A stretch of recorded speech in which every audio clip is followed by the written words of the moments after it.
That was a little. This is. Ugh. Welcome back, curios, to our little curio book club. Before we get into it, make sure you like, share, and subscribe.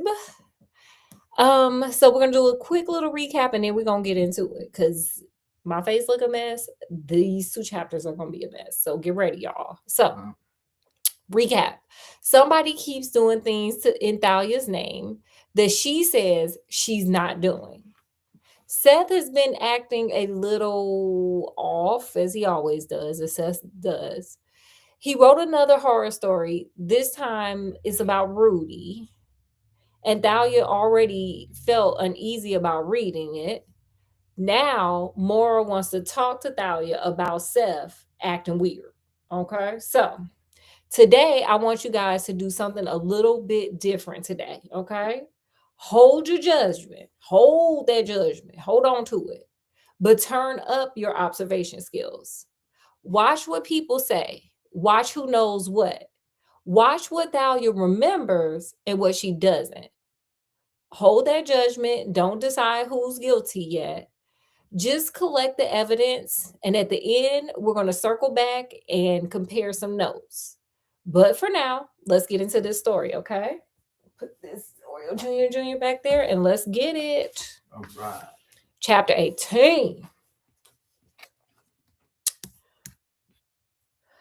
Mora, what are you talking about? Thalia demanded shrilly. Mora took a deep breath. Well, from my bedroom window, I can see into his room. I can see into his room. This is not weird, but it's weird. All he does is pace all night, back and forth, sometimes all night long. Okay. He seems to be terribly stroked about something. Thalia gaped at her. He paces all night? Mar nodded. Yeah. And he does weird things. He waves his arms around like he's talking to himself. And when he's not pacing, he sits at his desk going through papers and tapes. I guess they must be his father's. It's like he's obsessed or something. Kind of like me looking through that window at him. Wow, Thalia murmured. Mara frowned. I care about Seth, Thalia. I just think you should know about him and about how strangely he's acting. Thalia could picture it. Poor Seth, hunted by the unaliving of his father, trying to understand the terrible tragedy. Aw, poor Seth. But Thalia had no right to intrude on his private grief, even if she was his next door neighbor and could see into his bedroom window, which is creepy. Is that all? Oh, wait, sorry, I gotta say it like she. Is that all? Thalia snapped. You chased me for 3 blocks to tell me that you've been spying on my boyfriend. Maybe you should get a life, Mara. Maybe you should just pull down your shades and leave Seth alone. I have something. Excuse me. Somebody pick me. Here you go. Okay. While I agree with Thalia, I must also introduce Thalia, the pot, to the kettle, okay? Was it Seth Mara's boyfriend before he broke up with her to get with Thalia? I mean, like, ma'am, I ain't got nothing, but I got a lot. Facts. I mean, this is a mess. This is some teenage drama mess. The color returned to Mara's cheeks. She sounded really hurt. You don't understand, Thalia. I just want you to know so you could help him. He's your boyfriend. I accept that. It's just that I still care about him as a friend. Thalia could feel herself losing control. Oh, I understand, she said shrilly. I understand perfectly. You're spying on my boyfriend and following me around. Maybe you should mind your own business for a change. I'm sorry you feel that way, Mara replied, staring unhappily at the ground. She ran her fingers through her red hair. I was only trying to help. She looked up, frowning at Thalia. Maybe we should just cancel the meeting tonight. Maybe we've had enough thrills for a while. I think we could all use a rest. It's too late to cancel it, Thalia said quickly. Which reminds me, I gotta run, Mara. I promised Rudy I'd get to his house early to help him get ready. What? Mara seemed shocked. You're going early to Rudy's? Whoops, thought Thalia. Maybe I shouldn't have mentioned that. Well, it's too bad for Mara. If she can stay home and spy on Seth, then I can help Rudy prepare for the meeting. Mm, mm, I, mm, I- she said all that knowing she kissed this girl's boyfriend the other day. This chick should be ashamed of herself. And I'm talking about Thalia, not Mora. But girl, you know you was kissing Mora's boyfriend the other day. What you talking about? Like, mm. Okay, girl. Thalia turned and walked away. She could feel Mora's eyes on her, burning into her back. Y'all think Mora mad? Nessa couldn't wait to get to the Thrill Club meeting at Rudy's. I need to do something fun, she told herself. Life has been so grim lately. All I do is sit around and brood about Chandel. Walking briskly through the warm evening air, the sun just dipped behind the trees. She tried to predict what Rudy would have hanging from the noose on his cell. And girl, they are just expecting this. Okay. He had hinted to her earlier that the night's prop would be his best ever. Though Nessa couldn't believe that anything could outdo the lifelike mannequin he had used for the last meeting. Okay, so Seth wrote probably about the last meeting. She smiled to herself, remembering the shock of it. A man in a business suit, swaying back and forth above the floor, a look of pure shock frozen on his plastic face. It was so gross. They all made jokes about it the whole evening. Oh well, she thought. Better not underestimate Rudy. He's got a really great imagination. When Nessa arrived at Rudy's, she found Mora and Seth standing at the front on the front porch, puzzled expressions on their face. Hey, what's up? Nessa greeted them eagerly. Did you ring the bell? Seth nodded. He was wearing his black jeans and camouflage shirt, his usual outfit. He reached up and scratched his head. 3 times, he replied. And Rudy still hasn't answered. What's his problem? Mara said huffily. He knows we're coming. Where are his parents? Nessa asked. Rudy told me today they were going to take Pete to a Cub Scout meeting. Okay, period. Shout out to the Scouts again, said Mora. She pressed her finger against the doorbell and held it there for a long time. Rudy will have to hear this one. They waited for another minute or so. Nessa pressed her face against the door to peer inside. Maybe this is part of the joke, she suddenly realized. The door's open, she pointed out after jiggling the handle. Why don't we let ourselves in? Let's give him another minute or two, Seth suggested. It doesn't seem right to barge into someone's house. They stood impatiently on the porch, trading nervous smiles in the warm spring evening. A blue car drove slowly past the house, country music blasting from its open windows. They watched it vanish around a corner. Seth chewed anxiously on his fingernails. I hope Thalia gets here soon. She's supposed to be here already, Mora informed them in a peevish voice. She told me she was coming over early to help Rudy decorate. I'm sure they're down there. I can't understand why they're making us wait like this. Mm, mm. Sis, y'all might want to go down there and check because the other day they were making out. So ain't no telling what they down there doing today. I mean, if that's your man, then why he down there with Thalia? Especially the way Thalia had been acting lately, calling her to say she wanted to break up with Seth, then denying it ever happened. Nessa reached for the door. What are we waiting for? She demanded. Let's go down there and see what's keeping them. Seth held the door open so the girls could enter first. Nessa blinked to get used to the darkness of the house. A strange silence hung in the air as they passed through the kitchen on their way to the cellar door. They paused at the top of the stairs. Rudy! Mara called out. Thalia! Are you down there? All they heard was moans. No, I'm kidding. I'm kidding. No reply. Mara turned to Nessa with a confused expression on her face. I can't understand it, she said. They were supposed to be here.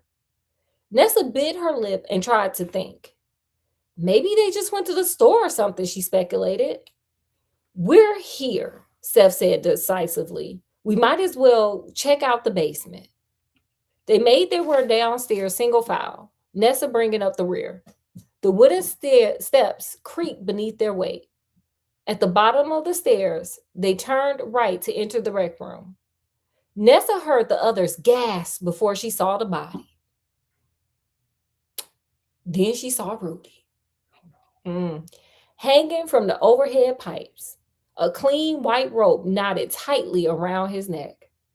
His face seemed enormous above the noose, purple and twisted with horror. Oh, God. Mora brought her hands to her mouth to stifle a cry. She wobbled a little, as if she might faint. Sensing her anguish, Nessa reached out and grabbed her by the arm. He hanged himself, Seth murmured, his eyes riveted on the gruesome sight. Nessa felt her stomach quiver. Oh, Mara moaned. Then, without warning, Nessa began to laugh. High, giddy laughter. She couldn't stop. Girl, you okay? You okay, girl? You okay? Because why you laughing, girl? There's a body hanging up there. Chapter 19. Nessa laughed so hard, her stomach began to hurt. Girl, is that funny? Wow. Seth and Mora gaped at her in shock. Nessa, what's wrong with you? Mora cried. Nessa struggled to catch her breath. She ignored Mora's question. Okay, Rudy, she sputtered. You can come down now. A heavy silence fell over the room. The only sound was the creaking of the ceiling pipes. Seth's mouth dropped open, but no sound came out. Mora's eyes narrowed at Nessa. Nessa, stop laughing, Mora choked out. Don't you see? It's a joke, Nessa cried, tears of laughter running down her pale cheeks. Rudy told me he was going to cook up something extra special for tonight's meeting. I don't know, sis. I don't know about that one, honey. Okay, I don't know. It's sounding a little, we looking at this man. I don't know. Nessa, no, Mora whispered. Rudy swayed over the carpet, his face purple in the fluorescent lights. Come down, Rudy, Nessa cried. You fooled us. Come down now. She turned to Mora and Seth. It's a joke, guys. Don't you see? Nessa, please. It's no joke, Mora stammered. Seth swallowed hard, his eyes on the swaying body. Nessa's stomach tightened with fear. Yes, it is, she insisted. It's a joke. It has to be.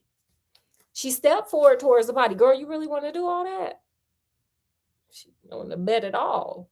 Rudy, how did you get your face so purple? She cried. How did you do it, Rudy? Tell us. Then she turned back to her two horrified friends. It's a joke. I'm telling you, it's a joke, she insisted, suddenly shrill and uncertain. Y'all, I think she might be in shock for real. This is kind of what shock sounds like. Morrow didn't reply. She walked unsteadily over to the body. She grabbed a hold of Rudy's arm and pulled it away from his body. The expression on Rudy's distorted face didn't change. Morrow let go of the arm. It dropped limply, lifelessly, back to his side. It's no joke, Morrow repeated softly, gazing up at her boyfriend's purple face. Oh, Rudy, she whimpered. Who did this to you? As though her legs couldn't hold her up, Morrow dropped slowly to her knees and hid her face in her hands. Nessa felt as if she couldn't breathe. The shriek she made seemed to come from somewhere outside of herself. He's unalive, she heard herself screaming. Rudy's unalived. What is happening to us? Nessa's knees buckled and she started to sway. Seth caught her in his arms. Holding on tightly to his shoulders, Nessa began to cry as well. The basement room echoed with the wailing of their grief. Seth patted Nessa softly on the back, trying to comfort her. Someone call the police, Mara whispered through her tears. We gotta get help. Seth walked Nessa slowly over to the couch and lowered her to the cushions. Where's the phone? He asked, glancing around the room. Upstairs, Mara sobbed, still kneeling by Rudy's body. Please, get help. Seth touched his hand to Nessa's cheek. Nessa couldn't stop crying. She felt hot tears running down her face. Just close your eyes and sit tight, Seth instructed her. I'm going to run upstairs and call the police. I'll be back in a minute. Nessa watched through her tear-blurred eyes as Seth took 2 quick steps towards the stairs, then froze. His eyes widened. He yelped in surprise. Thalia? Wait, who? Wait, Thalia, girl. She ain't answer that door? Nessa gasped as Thalia stumbled out from the shadows beneath the stairwell. Her blonde hair hung across her face in a wild tangle. She seemed dazed, unaware of her surroundings. Her eyes were unfocused as she moved unsteadily into the light with a strange, vacant smile on her face. She held her hands awkwardly in front of her, her fingers bent like claws. Thalia, Seth cried. We thought... He broke off in midstream, staring at her hands. Your hands, he gasped. What's the matter with your hands? They're all red and cut. Are those rope burns? No, sir. No, sir. No, sir. That is dirt and or ketchup. Yeah. Period. We're going to end it there. Oh, wow. Okay. Okay, Curio Book Club. We can now talk. Let's gossip. Let me recap real quick before we get into it. Mara tells Thalia that Seth has been pacing, acting strange, and obsessing over papers and tapes. Thalia heads to Rudy's house early, being a little Jezebel hussy, as my great-grandmama would say. Later, Seth, Mara, and Nessa go inside and find Rudy hanging in the basement. And I don't know if anybody remembers from the previous lives that we did. Seth had just written a story about Rudy hanging. Then all of a sudden, out of nowhere, out of the shadows, here come Thalia, looking dazed with red injured hands that may be rope burns or dirt or ketchup. We don't know. We don't know yet. We don't know. Okay. So remember when I asked you guys in the beginning to hold your judgment, observe first. Now that we got the evidence, now that the story keeps going, what do you actually think? Is Thalia being framed? Is she doing things she doesn't remember? And what do we make of Seth writing a story that suddenly looks a lot like reality? Because this is the second one. Scott, what you got? Well, it definitely doesn't look good for Thalia. But I'm still thinking he might be being set up. Okay. Scott giving benefit of the doubt. I'm going to hold my judgment because I already know the end of the book. But curios, please drop your theories in the comment section. I would love to hear what you guys noticed because you probably noticed some things that Scott and I didn't. You got anything else? No, just excited for the next installment. It's gonna get kind of heavy. But with that, guys, we're going to end it here. Ugh. As always, you guys, we enjoy spending time with you, and hopefully, you guys enjoy spending time with us. Make sure you guys like, share, and subscribe. Check out some other video shorts lives. Don't forget, this is kind of our weird place where we all come together, have a good time, and then go about our life, our day, our way. But with that, guys, I'm going to bid you guys adieu. So from wherever you are, even when you are sneaking off to go with somebody else's boyfriend, even though you stole their last boyfriend, okay, to wherever you guys are, peace, love, and happiness. And we will see you guys tomorrow for more Thrill Club. And it's a super scary Saturday sleepover. But until then, we'll see you guys later. Bye. Bye.